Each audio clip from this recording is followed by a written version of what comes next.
Tanghali na naman akong nagising, napapahimbing ang tulog ko lately at alam nyo ba na mula nang nakabili ako nitong Acai Berry Beauty ay iniwasan ko na rin ang pag-inom ng kape sa umaga.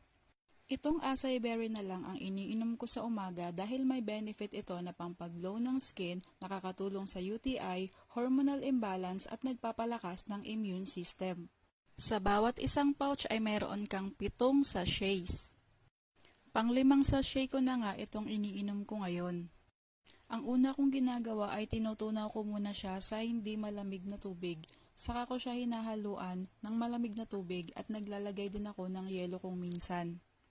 Sakto pa nung nabili ko to ay lagi kaming busy sa school at lagi nga kaming nagpupuyat at napansin ko na hindi na ako ganun kabilis mapagod at minsan nga inaabot pa ako ng madaling araw pero go pa din ako talaga. Normally, kapag inaabot ako ng madaling araw, kinaumagahan, meron na akong acne na may nana sa loob. Pero ngayon na uminom ako ng Acai Berry, hindi ako tinubuan ng acne kahit nagpuyat at wala akong tulog.